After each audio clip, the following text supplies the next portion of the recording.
Hello and welcome to FTTR, I'm Hugh McQuaid and it is finally time. It is WrestleMania 37 time. Now, that was a phone. Now, I've decided to sport this awful, horrific WrestleMania jersey in memory of, WrestleMania and the season that it promotes. It is ugly, I know, you may have switched off the video by now, but these are my predictions for WrestleMania 37, so should we just get straight into it? First off, we have Sasha Banks versus Bianca Belair. Now, this has to be Bianca Belair, right? They wouldn't do what they did when Asuka won the Royal Rumble and Charlotte beat her. We've seen that before. This has to be Bianca Belair's crowning moment at WrestleMania, and I think it's just perfect. It's just perfect. The story has been god awful going into it, sadly, but I feel like this is the time. She's got the momentum, can make a new star straight away. Bianca Belair has to win the championship. Next up, we have, what should we go with? Bad Bunny and one of my favourites, Damian Priest, against The Miz and John Morrison. Again, this is a pretty obvious one. This has to be Bad Bunny and Damian Priest. I really don't think they're going to drag out this story to another pay-per-view by having Miz and Morrison win. That would be really, really dumb. So it has to be the new star Damian Priest and Bad Bunny getting the win over Miz and Morrison. This might be quicker than my takeover ones. Seem to be putting a lot less thought into it. I wonder why. Next up we have The New Day, Kofi Kingston and Xavier Woods against AJ Styles and Omos. This could be a really interesting match. I think it's going to be AJ Styles and Omos though getting the win over The New Day. I think they're a new team who could really flourish. AJ's doing some pretty decent work as a heel, and Omos has just been protected like mad on Raw. So I really think AJ is going to capture the belts with Omos here. Next up we have the match that everyone is the most excited for. Braun Strowman versus Shane McMahon inside a steel cage. Now, story again has been been so bad. I think it's got to be Braun here getting the win, unless again they want to drag this story out even more. But I feel like Braun's got to pick up the win after everything that's going on, even though he's kind of a heel and he makes a fucking train noise. Cesaro versus Seth Rollins. This could be the best match of the night, I think.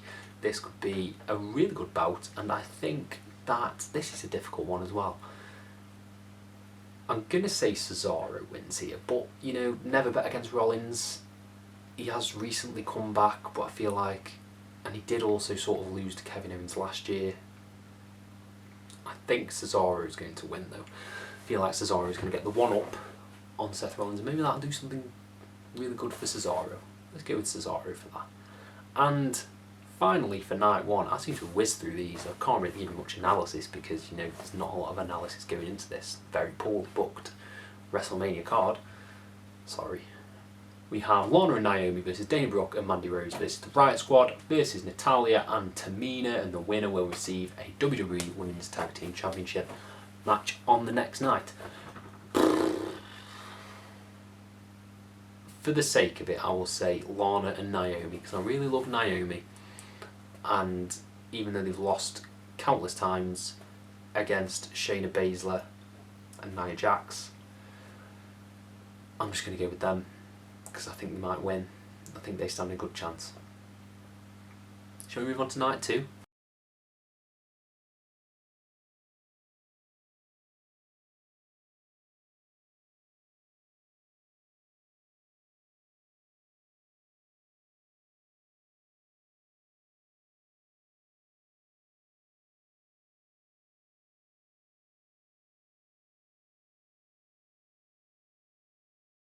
That was quick, wasn't it?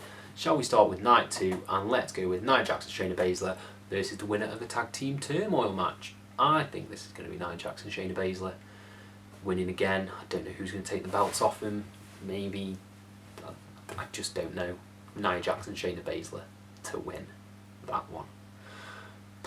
Sorry if I feel a bit deflated. I just don't think this is a particularly inspired WrestleMania. The build has just been so bad. Riddle versus Sheamus. This could also be an excellent match. We have seen them face off many times for my liking, but I think Riddle will retain. Even though Sheamus is doing really, really well. You're doing really fun work. next up, Kevin Owens versus Sami Zayn. I think it's going to be Sami Zayn here. Sami Zayn's been doing some really fun sort of character work with his whole conspiracy theory thing. I'm not the biggest fan of it. I feel like Sami Zayn could be used better. However, I think he's doing really well with it and making a really interesting heel on SmackDown. I don't think it's right for Kevin Owens to get the win over him, although Owens hasn't done much lately. I think Sami Zayn needs to win here and possibly vie for the Intercontinental Championship again, which he never lost. Next up we have Big E versus Apollo Crews for the Intercontinental Championship in a Nigerian drum fight. I think Apollo Crews is going to win here. I know that's a bit weird considering he lost his first match for the belt. However, the stipulation favours him, and Big E, maybe it's time for him to vie for the Universal Championship. Maybe this can get him into the world title picture. I hope. So yeah, Apollo Crews to win the IC Championship. Next up we have The Fiend versus Randy Orton in what is not a Firefly Funhouse match, which is weird because there's so much history there with Randy Orton and Bray Wyatt that could be capitalised on. So I think this has to be The Fiend. If Randy Orton wins this, then this entire story is for nothing. But if they're just going to have like a weird brawl, I'm much more into a Firefly Funhouse. Maybe it will be that, maybe it won't. I hope it's that. But yeah, supernatural stuff can work, and I hope they go the route of the Firefly Funhouse by having The Fiend just squash Randy Orton and erase him like he did to John Cena. That's why I wanted to go personally. So yeah, The Fiend to beat Randy Orton. Next up we have Asuka versus Rhea Ripley. Hopefully this match should be banging for the Raw Women's Championship. The feud has been very poorly booked and very poorly handled, but the competitors are so good that I feel like they could make gold out of this confrontation. I think it's time for Rhea Ripley to just come in and dominate. I think she's picking up the Raw Women's Championship. Sadly, Asuka's reign will end, even though it's been very uninspired, but Rhea Ripley, this could be a star-making performance for her if last year wasn't, losing to Charlotte, RIP. So yes, Rhea Ripley will beat Asuka, I think. And finally, we have the triple threat. We have Roman Reigns versus Edge versus Daniel Bryan. Now, this is probably the best booked feud on the card of both nights. I think everyone is a viable winner here. I don't know if they're going to pull the trigger on taking the belt off Roman. Edge has a good story that could culminate. He doesn't have to pin Roman. Daniel Bryan is just the fan favourite that everyone wants to win. So I feel like this is very difficult. However, I'm going to go with Edge to win this. I think Edge, it just makes sense, doesn't it, to have him win.